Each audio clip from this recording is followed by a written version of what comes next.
Epik Mellon podcast.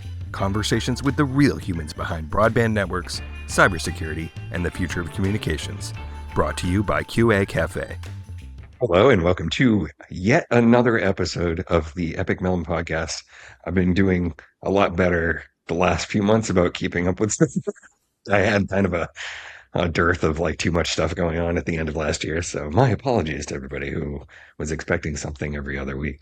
My name is Jason Waltz from QA Cafe, and I have Jason Thompson from TELUS, who was recently on a webinar with me, and I was like, I need to get that guy on the show.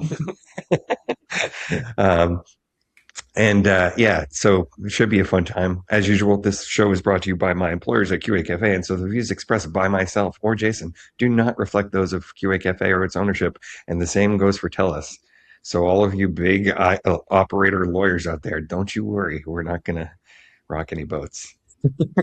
Well, my lawyers already told me what I'm allowed to say, so yeah. Oh, did they? Yes. Yeah, I got prepped. Nice.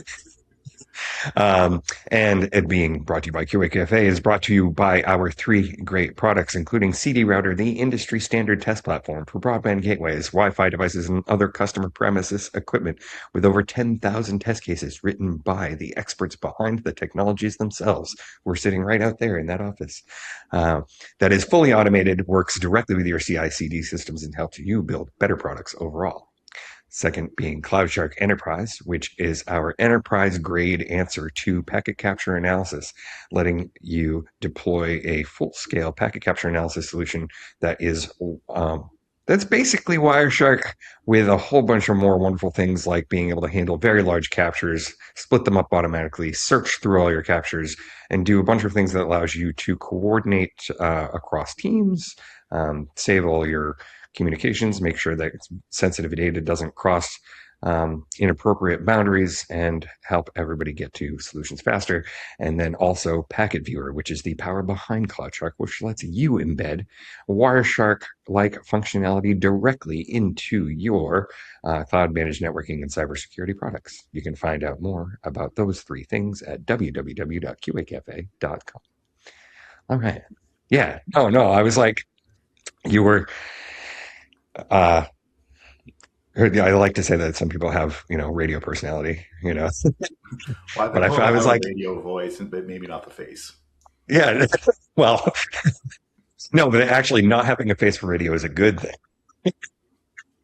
So yeah, the face for video. But yeah, no, I wanted to get you on and sort of hear your story, because the whole point of the show is to get people to understand the very real individuals that are behind making everything work.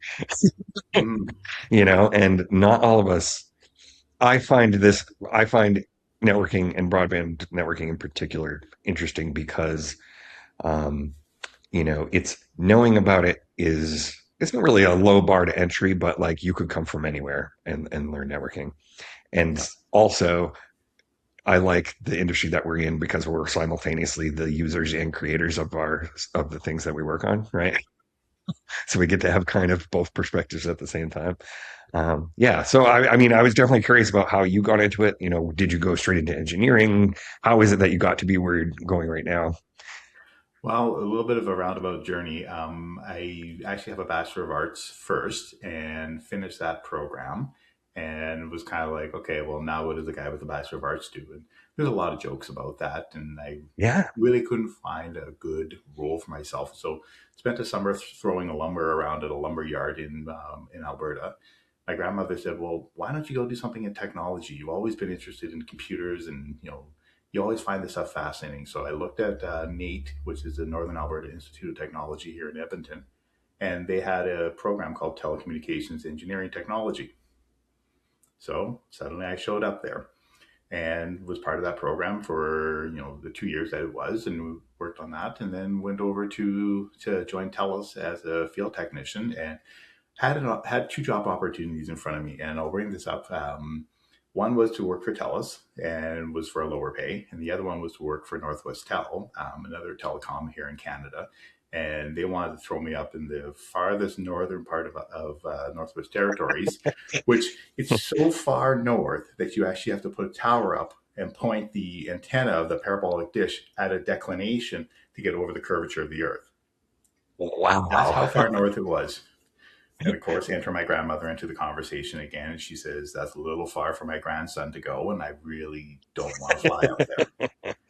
And talked to one of my mentors at NATE, and he was like, "TELUS is a neat place. You can show up at one place, and he says you can end up in another place in 4 years." And that's exactly what I did. So I said no to Northwest Tel and a bigger salary, and went to work over at TELUS, and been not that TELUS has not paid me well. It's a good company. It's a great Right. It was, compensation. yeah, But yeah, yeah. anyways, I've been here now with TELUS since 2007, and been Dang. in a couple of different capacities, from field technician, working actually putting cables in and hooking up internet services for customers, to now where I'm actually managing the high speed internet product strategy and looking at our 25 gig PON, 10 gig PON rollouts and things like that. So looking at all those kind of, what are we doing with the evolution of our technology and where do we want to go next?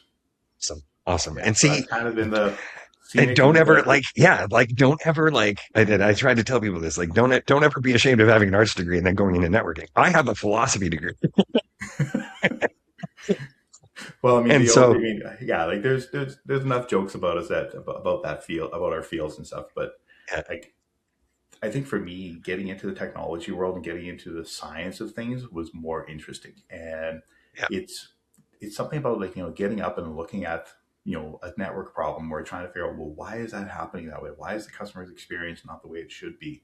And being able to start going, well, hold on, there's some technology we can apply to this, and we can understand what's happening. We can see the packet loss. We can see yeah, the transmission failures that are happening, the retransmits, and going, hold on, that's actually something driving from the physical layer. Okay, let's go figure that out, and start finding out that, oh yeah, somebody's got a couple of dirty connections on an OLT, and we just fixed 4,000 customers' experience just because somebody forgot to polish and end as good as they should have. right? Yeah, But it's like yeah, there's there's something exciting about that, and it sounds so trivial, but yet you just go, you made 4,000 people's day better. And this is something I talked about when we had the podcast, or not podcast, the webinar. I'm trying to remember what's the name that we use for it, but like we talked about that, it's the customer's experience.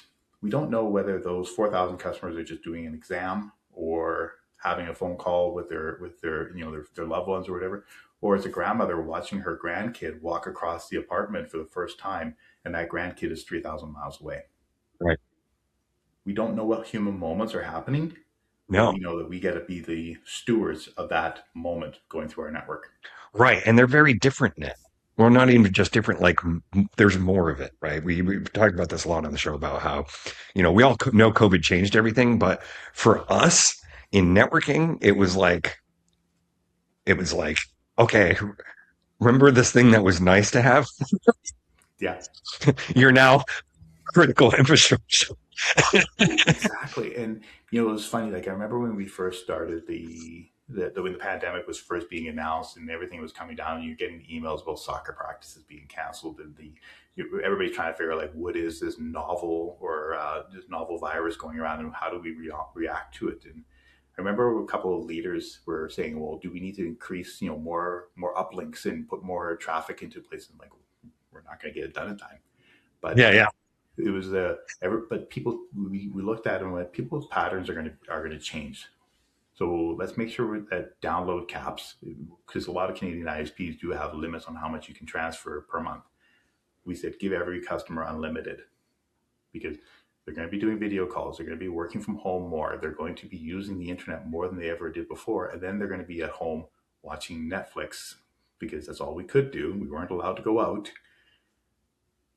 Suddenly you got more traffic running through the network than you ever saw before. And most carriers talked about seeing almost double the capacity, or the yeah, double the traffic going through their networks. And like, customers started using their internet, and we've kind of returned back to the pre-pandemic levels a little bit in terms of the trend of what we saw. But it took probably about 2-3 years before we saw that hump come down.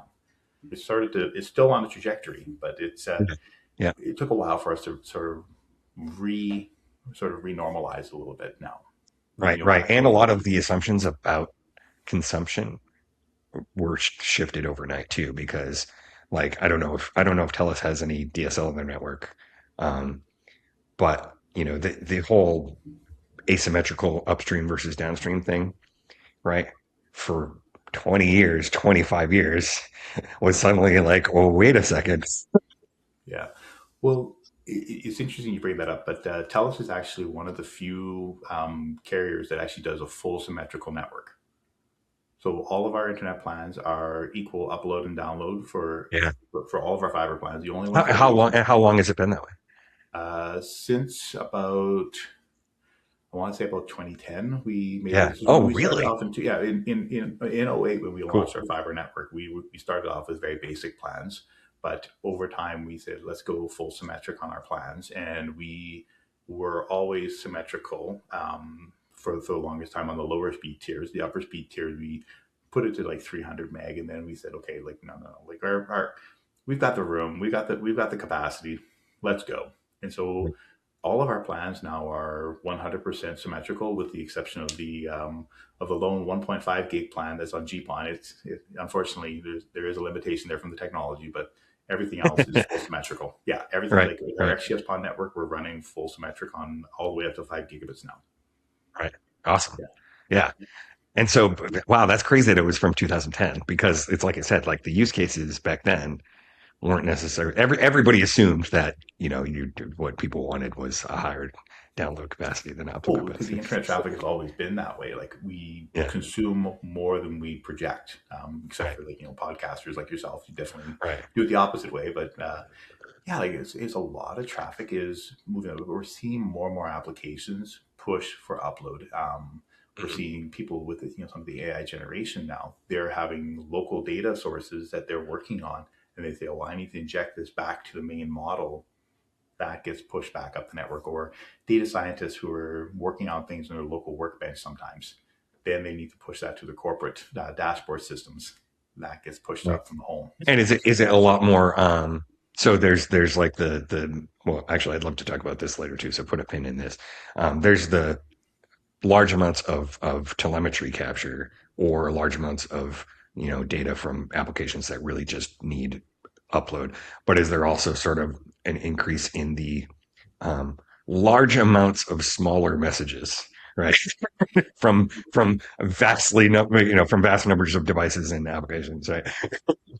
yes, that's actually one of like when I talked earlier about the pre-pandemic, post-pandemic download trend. When you look at the upload, the same correlations are not there. There, you actually do see that the upload has gone up and has stayed up. I think what it is, a lot of networks are able to support it, so a lot of applications are starting to take advantage of that, and I'm for it. Like anything that drives demand for upload is a really good change for the industry, I think, because it puts pressure on the technology. It Mhm. pushes us to innovate. It allows us to make sure that we're doing the right decisions with building our networks, but also with the type of future technologies we choose, because we want to make sure we can carry that transport. And especially when it gets into aggregation, that's when you start seeing it starts to get critical mass at that point. Yeah, right, exactly. And Yeah. I think that's cool because, like you said, it's about the customer experience. And so, like, a lot of these changes, even though we saw them as sort of rapid, like, have been gradual from their perspective, right? There's like, oh, we just started using this more for this, and now it's normal to me, right? What's that? Where's that? Did you ever see that Louis C.K. routine? And I think he was on a talk show or something where it like it was right when airplane Wi-Fi had first started, right? Right. It had just started, and like the guy next to him, it wasn't working. He's like, "This is bullshit." He's like, "What are you talking about? This has been around for 15 minutes. You're in a chair in the sky."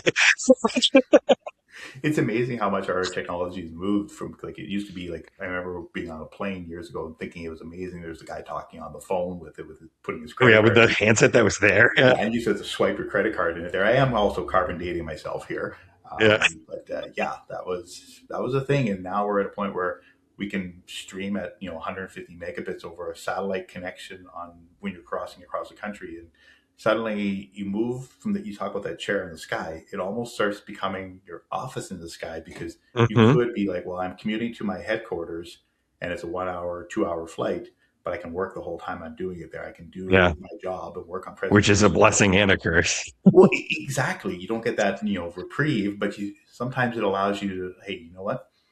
I can take my kids to school or do my work at work, manage my family then go to the airport, fly to my meetings I need to, and then stay overnight where I'm coming in and come home. You get a balance of work life there, and that's where I do think it Oh, allows you that's a to good point. That's a good point. allow your life to exist. It's like you're maximizing the really, really, really downtime, like the time when you would be doing absolutely nothing else. Right? Yeah, well, I mean, and you think about like, okay, you take a flight or whatever, but if you have to miss your kids, concert performance or a soccer game or something like that, that's got a pretty big impact on your life. And like Yeah. that's And their life. exactly. And like Yeah. the kids are happy to see their dad or their parent on the sideline or their uncle or whatever watching them do their performance. And the kids are excited about that. And you get to be part of that moment. Right. If you miss that because you got to go sit on an airplane, not the best experience. Right, right, right, right. And And that's not where I even think just you sitting lose on it. an airplane, but like that's a really, really great point to what you were talking about, where like um, we're a lot we're building technology that literally allows people to live better lives on a regular basis. And so like having that ability, even to either work from home or just do stuff when you need to be able to do it so you can have the downtime that you want to have, is really amazing. It's really amazing. Exactly. Or even holding up a cell phone camera and being able to watch it because you can't physically be there. Whereas, Yeah. 40 years ago, then you just weren't there. And Well, yeah, I mean, like that's the thing is, human moments is connecting us to those moments and making our lives better. And the analogy I would draw here is that the power companies back in the 1920s when they brought power to the farms and stuff like that, people were all like, "What do I use this power for?" Like, I mean, I've got kerosene lanterns I can see, sure, but you can also bring in a fridge and a washing machine. Well, why would I want that? Because then you can take your wife on a picnic and you go and you can spend more time doing the family things and have a relationship with your family versus the right, spending time choring over all the things you need to do to keep your life going. That's the same thing for us today. We have the pipeline, we have the internet pipeline to the customer's home to make their lives easier. We need to give them those tools and those technology advancements to make their lives easier. And I right, think right. that's That's the whole where AI we joke go. too, right? Where it's like, I want my AI to do my laundry so I can make art, not have AI make my art so I can do laundry. Well, I have a vacuum that automatically fires up and goes there Oh and yeah. has again because it's also neat now. It actually has a predictive algorithm for how much dust I might collect by my front door. Oh really? Yeah, and then it Neat. says, "Oh, I think I should go vacuum," and it automatically goes, "I think I should just go vacuum based on what I've collected for dust." And I'm like, Oh, that's cool. I just got a new Roomba, but I got like the cheapest model. So at least now there's an app and you can like map out your room and you can see if it did it, or if it yeah, got stuck and stuff. But that's really cool. yeah. What I would like to see though, and this is one of the things I've been chasing down, is I'd love to be able to use that vacuum as it goes to the home and map out the Wi-Fi. So this way Ah, we know you where the could do dead spots are. So you can position the Wi-Fi in the most accurate position. you could just throw just throw a phone with the Wi-Fi analyzer app on Oh top yeah, of that and have it absolutely. like It's yeah. I do also try to get away from technology for a little while, once in a while. So Mhm. can't always be innovating every single moment of the day. No, right, right. And I try to find a balance with that too. It's like notifications are the worst thing ever.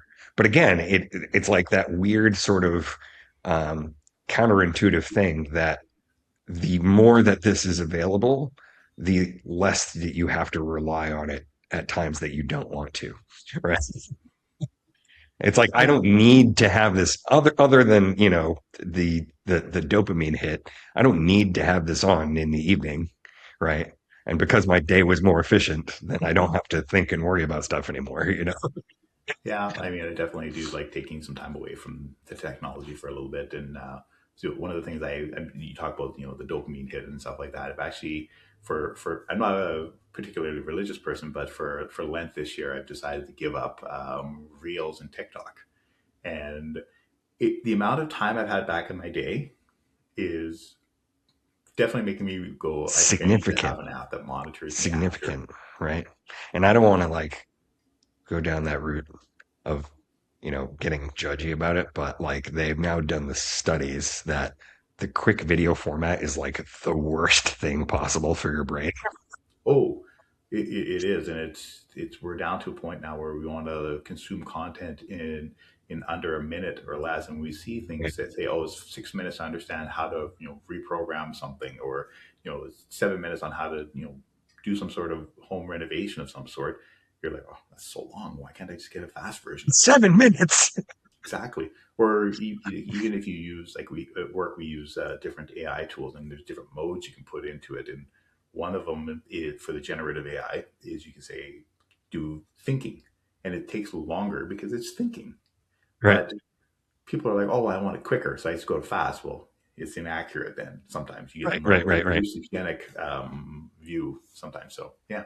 Right. And then I wonder if there's a kind of a, user experience thing there too, because, in the same sense of, when digital cameras still made the clicky noise, right? Yeah. Because we wanted to hear it, right? Or electric cars still have a sound, right? Oh, yeah, exactly. There's things that sort of anchor us back into the past. Right. I wonder if it's the whole uncanny valley thing. I wonder if adding the thinking pause to AI makes it feel like it's doing something, because it could be instantaneous and it's just like Yeah, it's an interesting thought. Maybe it's also there for us millennials, who we always need that when you hit record, we have that little millennial pause at the beginning of every video where we think about, oh yeah, it's recording. Okay, I'm good to go. Maybe it's something for us millennials. That's why the AI you're tools like are like, well, let's keep the millennials happy. before we're like, hey guys, welcome to my YouTube channel. Exactly. Yeah, Drives me nuts. is this thing on? Yeah. No, and so yeah, the short form video thing, I don't know. It's all of this stuff is a blessing and a curse. The thing that ages me about that is like, you know, the people who can watch videos to learn stuff, I don't understand. I want an article so I can look at the headlines and have my own control over what part I'm at and, going back to it and all that stuff. But like, to my kids, my adult teenager, will just watch a YouTube video to learn something. And I'm like, but it's 10 minutes. And most of the time they waste a lot of time before getting to the point. Oh yeah, exactly. I mean, the preamble and the conversation about, oh, my grandfather used to teach me how to do woodworking, and I spent years building birdhouses with him in his backyard. And today I'm going to show you how to actually frame your front door. Right. It's like, Which is wait, really how do we funny get from because birdhouses to front doors? it's like the total opposite of how we treat phone conversations, right? Because I'm probably I'm like the youngest Gen X you can possibly be, right? 1979. So like I'm in the Oregon Trail generation. And so for me, I hate talking on the phone. Hate it. Absolutely despise it. And it's, mostly the same with my kids, right? Like we're all chat people. But on the flip side, those same people will watch along for a video for no reason. I'm like, what are you doing? Yeah, it's interesting. I mean, like, yeah, for me, like, I like text messaging more. My mother still likes to call me. She's probably the only person who still phones me these days.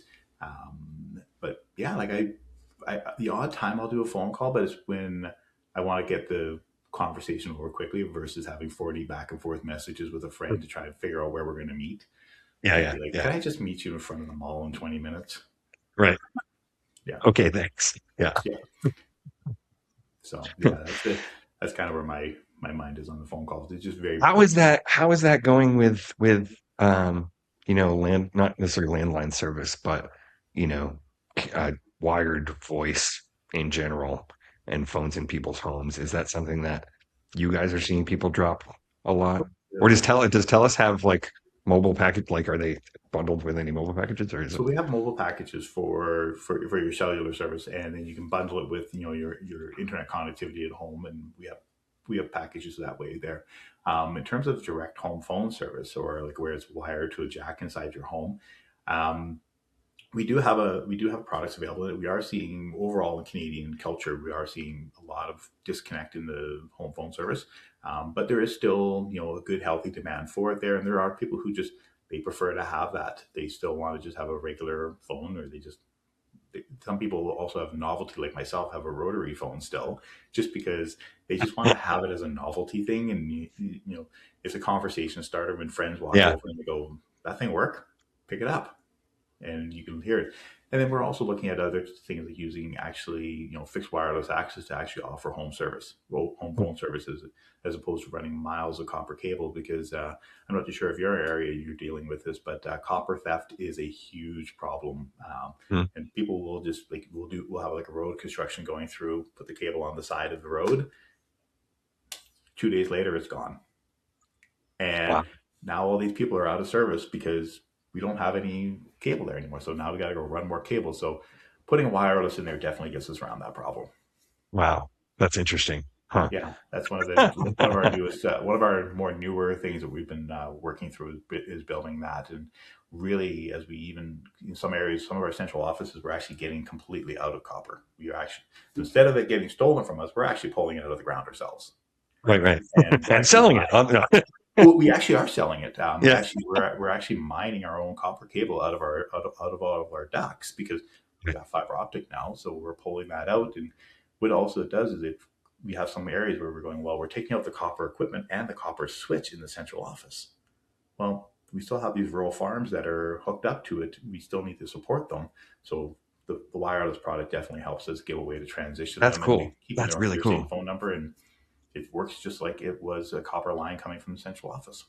That's awesome. That's Yeah, awesome. so different ways of solving the problem. Yeah, yeah. And what's important to me about that is, one of the things that I always harp on, maybe to a overly passionate degree is that like if we're talking about customer experience and the end user, what the end user cares about, right?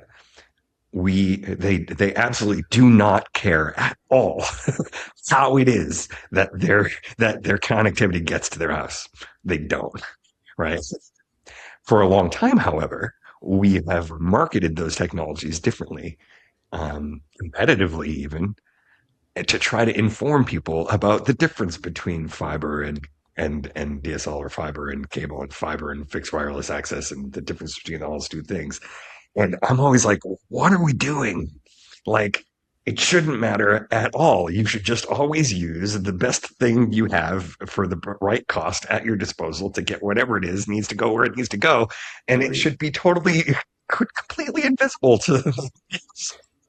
Yeah, I mean, at the end of the day, like our customers are expecting to get online to use the service that they want, whether it be watching Netflix or doing a FaceTime video call with their family.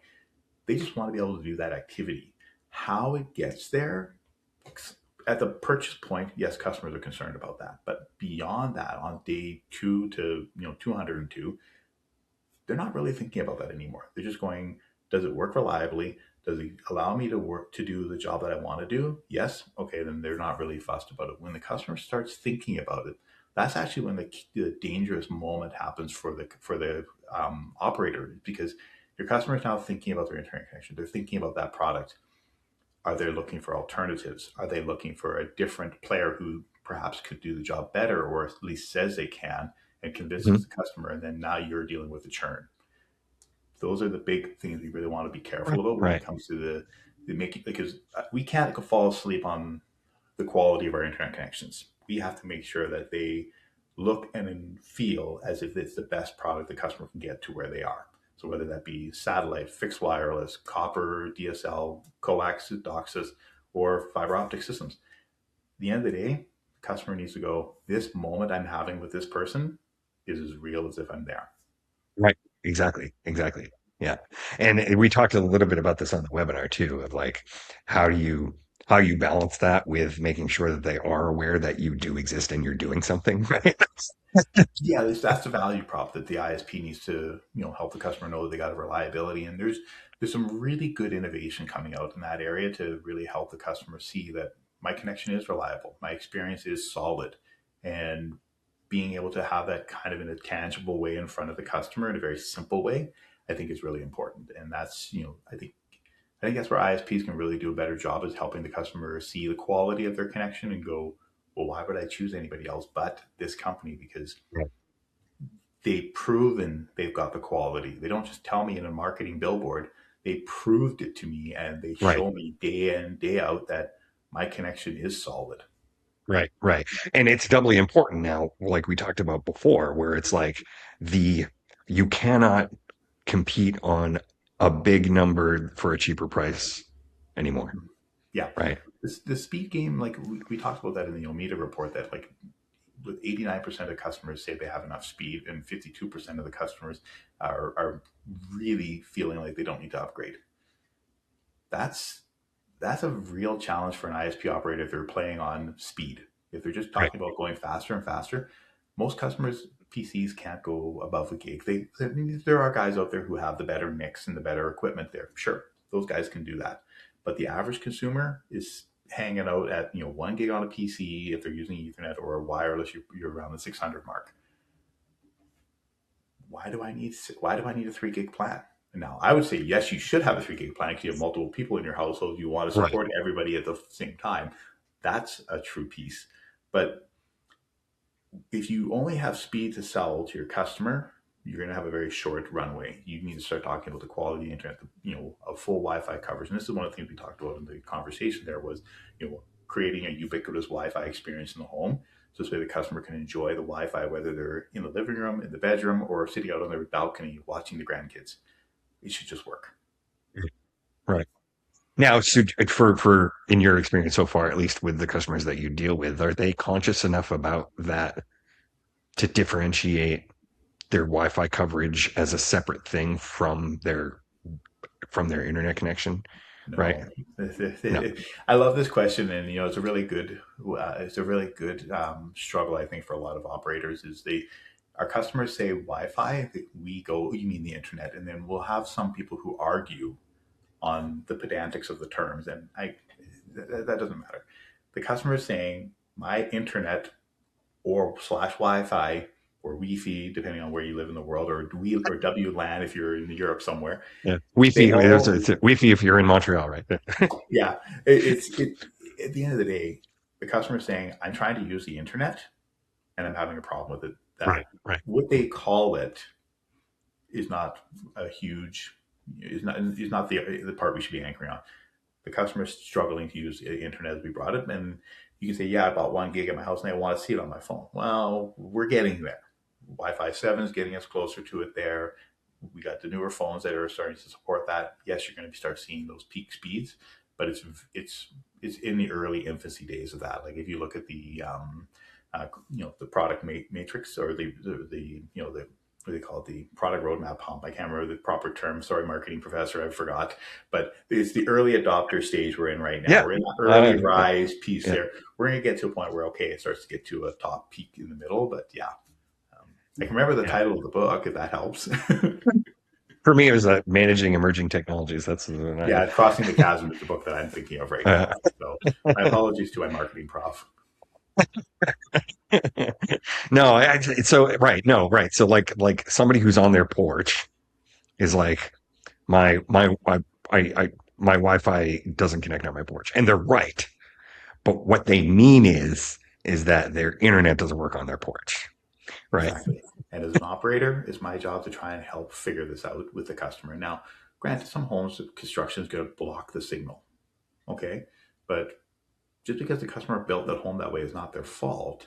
Oh yeah, And no, my it's job totally is not, wild about how different the problems are in different parts of the world. So like in the US and in most of Canada, it's like homes that are of wood construction that are big, that are far apart from each other, versus the Netherlands. I was talking to my buddy from Rotterdam, and he was like, the problem we have in the Netherlands is that our buildings are Faraday cages. They're literally concrete with metal, like with uh, fencing inside of it.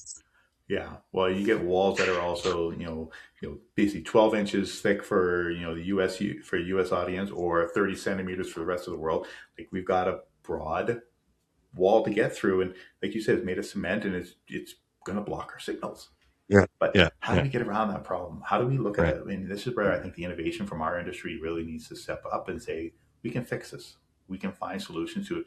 Whether that means, okay, well, using power over Ethernet, Ethernet over power line is not the best Mhm. technology, but in low bandwidth situations, it might be a solution we can look into, or look at how do we get around those walls, and, better placement of Wi-Fi technology, and, trying to teach your customer that, well, you should have wired backhaul access points so you can get better experience where you need it. So finding that balance, and That's the hard part because no one solution fits everybody. Right, It's right, tailored to the market you're in, and this is why you'll see innovation in North America very different than innovation in Europe or in Asia or in the Middle East. You're going to see totally different needs because the needs are different. right. And interestingly enough, like that. So with you guys have control over your CPU, right? Like the We do, stuff. yeah, yeah. I do, We but actually built our own CPE in house. yeah, awesome. Yeah, it's a Which is a shit. Well, how long has that been going on?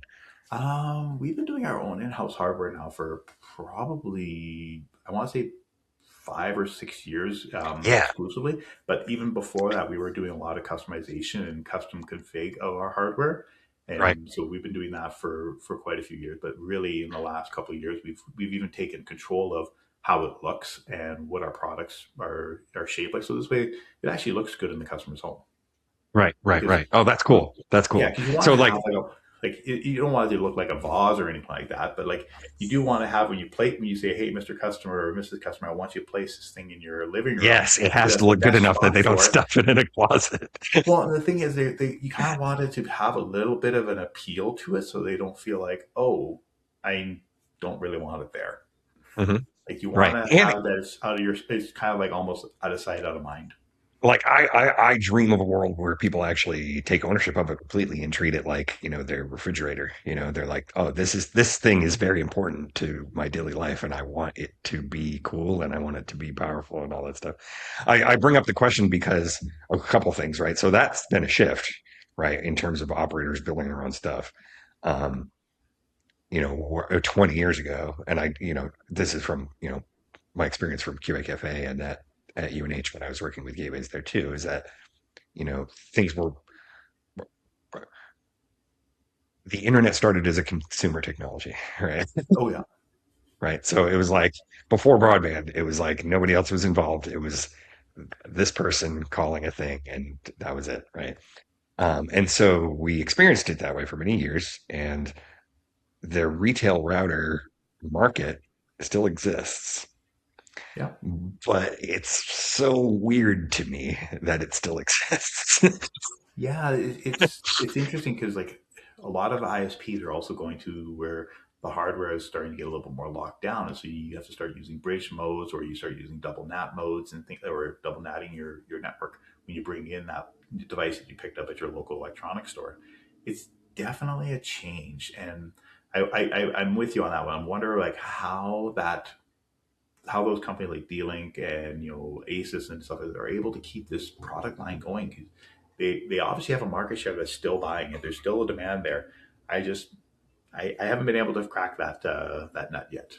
Who are all of our customers, by the way. So they still make great stuff. I don't want to say anything about that, but Yeah, like it's really great. But there's some so I mean there's some countries that require that the operators still allow the customer to be able to buy their own router, right? Like it's yeah. required.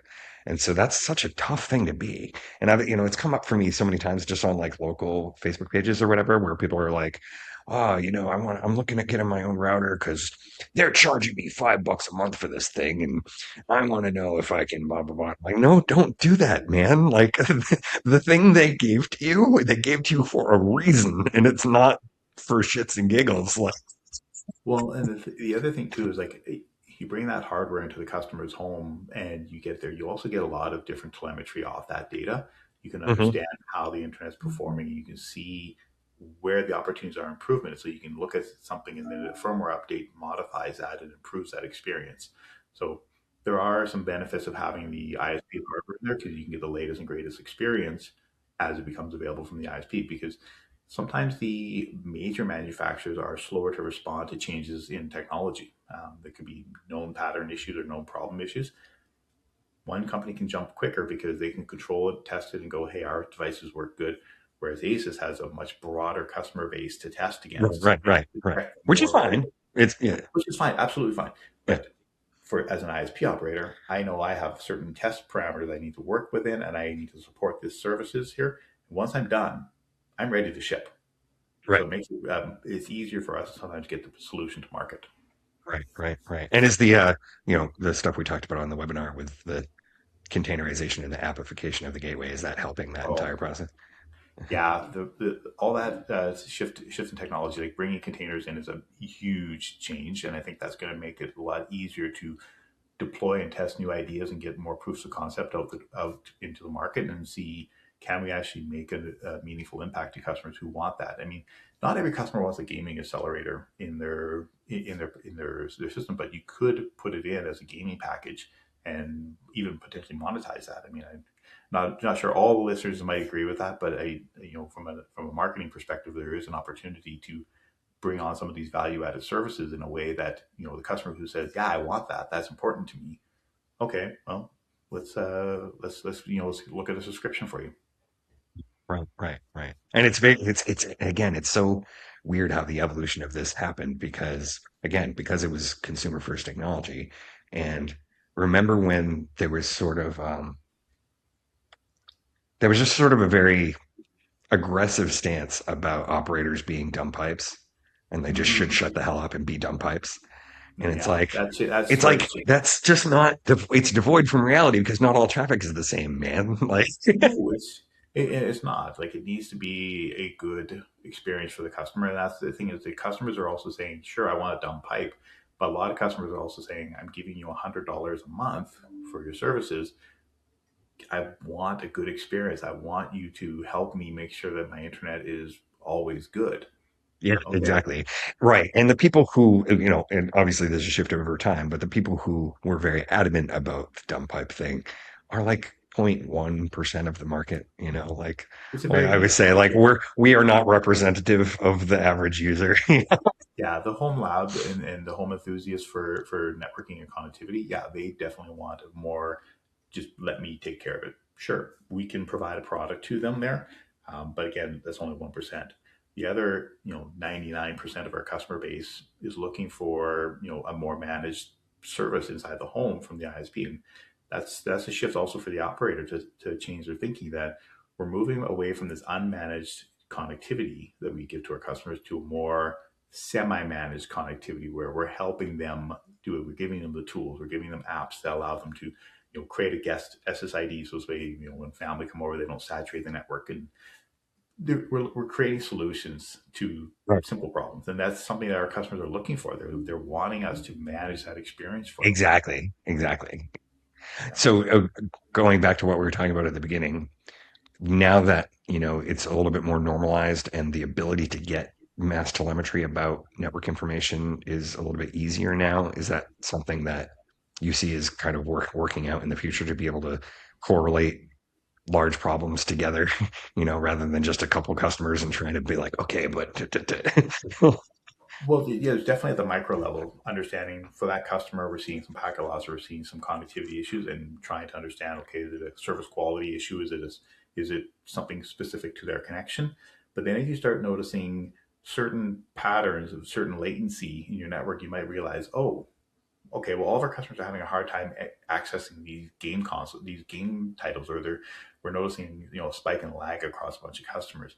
You might start looking at that and going, well, hold on, those are all going to Cloudflare, or those are all going to Fortnite, or whatever. Did we check our peering? Did we make a change to the connectivity in that route? And we need to go adjust that. So this is where we can start using this to see, is there critical events that are happening or patterns across all the customers going, hey, we're noticing all the customers are having a certain problem when they go to ByteDance platform. Did we check the, did we make a mistake? It can happen because system changes happen. We all know that a semicolon can definitely ruin a pile of code. And if you ever upload a certain file, sometimes to a major network component, you can actually knock out the entire thing, or you can degrade a certain link. right. We want to make sure that we're mindful of that and seeing, hey, somebody set a value incorrectly, and yeah, it's actually causing, latency for our customers, or causing, degradation on that. That's where I think some of the telemetry really helps to, Right. understand where the traffic is going, where can we improve to drive that experience, so this way that the customers like, this is the best quality connection I can get. Because I think that, as we talked about the speed earlier, most people are happy with it, and most people are buying a gig today. Like, that's the number one package that everybody's really getting from any company. I think we're going to see the customers start saying, well, what makes your gig better than this guy's gig? And as ISPs, we need to help our customers go, well, we actually have the best gig. in town, and here's why. Right. Yeah, And being able exactly. to, also, as I mentioned earlier, prove that and consistently demonstrate to the customer in a reliable way that we're delivering what we said we're going to do. So Yeah. I think that's where, with all the telemetry and all the data, we need to become, not just overwhelmed by the amount of data we have, but actually really attuned to the insights and opportunities that we can drive from that data. Because we've got so much data about about customers' connectivity and what's happening in the network. There's tons of information out there. Okay, now what do we do about it? Right. What's the customer experience piece we can change? Right. And it's going to be better, right? Like, Yes, we want to make it better for them, because at the end of the day, what matters to them is that customer's ability to enjoy life, go through their daily routines, do the things that they want to do, the things that matter to them, and not have to think about their internet connection. It should be really as out of sight, out of mind as your power comes to your home. right, You don't think exactly. about it. The only time you really think about it is when it doesn't work. That's actually a really great analogy that I was just thinking of now because, like, uh, the talking about the balance between being known about how it is that you're making it good and having it be invisible. Power company is a great example, right? It's like I want it to always be working whenever, but what I do, but the differentiator for me is not just the price; it's what happens when something happens, right? Exactly. So in New Hampshire, right, PSNH, there's some competing co-ops and stuff like that, but they have gotten extremely good at like communicating on social media and all this stuff, about if there's an outage and then texting you like how much time it is until they fix it and all that stuff. And it's like that's what we're talking about, right? It's like Exactly. how are they interacting with your brand? It's always working exactly how they want it to work when it's working. And when something is off, or if there's something that they want, then they're interacting with you in a great way and had a great experience about it at the end of the Oh, day. absolutely. You want that great experience. And the power company is a really good, like you said, is a great analogy for this here. You don't think about it until it's gone. And it's, and of course, what's the first thing that you said? When is it going to be back? I want to go, I need to finish the laundry. I need to, I need to put the dishes there, or my robot stopped vacuuming. Like, I need this to be done. Well, it has a battery anyways, but I need it to be working. You want to Right. get your life done. And it's impactful to us. And yeah, like it's something that we really need to make sure our customers are, whether it's an ISP or a power company, that they're informed, that they're communicated to. Even when our internet goes down, we should be doing the same kind of practice the power companies doing, sending a text message to the customer saying, "Hey, we've noticed your internet connection has gone down. By the way, we're on it because something in our area broke or somebody stole our cables again." we can we can communicate to that customer and say, we're on it, we're fixing it, we're working on it, we're going to get you there. And we can also give them tools about, hey, here's a link to how to turn your phone into a hotspot so you can Right. connect your TV back to it. The kids can watch the latest episode of Bluey. Right. Yeah. Totally. That's great. So yeah, there's Um, definitely some lessons learned for everybody. so you were a field tech for a while. I was, yeah. Um, the good friend of mine who helped me start this podcast because we were in a bar at Purple Foundation, Paul Keeter, he recently passed away a couple weeks ago. Oh Suddenly, shit, sorry. yeah. And he was a really great guy, but the story behind why we initially wanted to start the podcast was he was telling these field tech stories of like weird stuff that happened when he went out there. So I was Oh yeah. wondering if you have what's the weirdest one that ever happened to you? Oh, you should have given me a heads up on this I know, question. I'm sorry. No, it's okay. It's okay. There's definitely a lot of weird ones out there, and there's definitely customers are they, they're interesting people, and they want to use their service, whether it be a home phone service or it's an internet service. There's lots of different ones. I mean, the one that sort of trying to think of one that can stick out for me there, and like again, I needed some prep for this one, but you put me on the spot. Sorry, man. I'm trying to That's think of totally one. fine. And I They're apologize. all I sounding apologize. lame. I mean, the only one I would say that definitely got some interest in Facebook years ago. I used to be on Facebook. I'm not on it anymore. But I remember walking to a customer's house and their home phone. They were like, "Oh yeah, it's really noisy. It's not working very well, and everything like that." And yeah, of course, they had used, believe it or not, electrical cables. Like we're talking like 14 gauge cable that you normally use for like a plug-in. They'd use that to splice part of their phone line through. And of course, it wasn't done very, very well. And the person also thought, well, I need to ground this. They had a nice little ground hum on the line because they attached, they were using the wrong cables for it. Like it was home renovation over top of a door frame, and the phone Right. cable was there, and it's like you got nice station wire on this side and on the other side, but in the middle, you got 14.2 with a ground hooked up to it.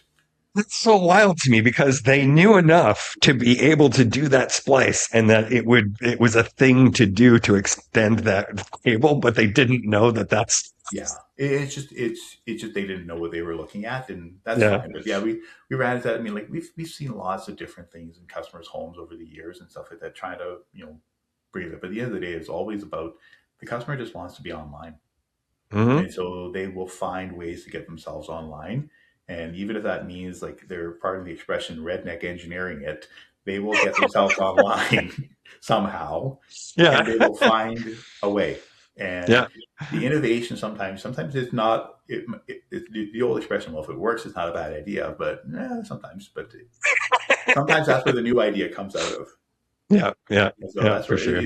it's always an interesting experience when you see how customers are using, and that's the part I love about my job is that I get to engage with the customers and hear where are they using the internet, how are they using it, why are they using it, and understanding that use case really helps me, look at what can I do differently, uh, what can we make in our next product line or enhancement that improves that customer's experience. Because at the end of the day, it's about making sure the customer can do what they want to do when they want to do it. Right, right, right. And it's exactly, I don't know, I can see the spirit in you. It's like there's a difference between somebody who does that for a job and somebody who just enjoys that experience, like making people's lives better, you know? That's kind of my approach. Yeah, it's just try to make life easier and do what we can where we can. It's not, I mean, not there are limitations of physics, but we can do a pretty good job with what we got. Right, right. Cool. All right, dude. Thank you so much for doing this. You're I welcome. It's appreciate been a it. great Yeah. experience. I forget where this is in the queue, but I'll let you know where it's gonna For sure, end up and definitely be look forward to published. it. Yeah, so thanks, Jason, a lot. If you guys have any comments or questions, this would be a really, really great episode for you to ask questions about to an operator, right? Like, and like Jason's saying, is like he's very interested in understanding how people experience our world. Um, so for those of you listeners who are laymen, like my dad, who listens to every episode religiously, um, if you have any questions about how the internet works and you want to ask somebody like Jason, um, this Happy is to a try great my place to do best. it. So do subscribe, do like this episode, and above all, own the nerdy things that you love and have fun doing them. Thank you. Likewise.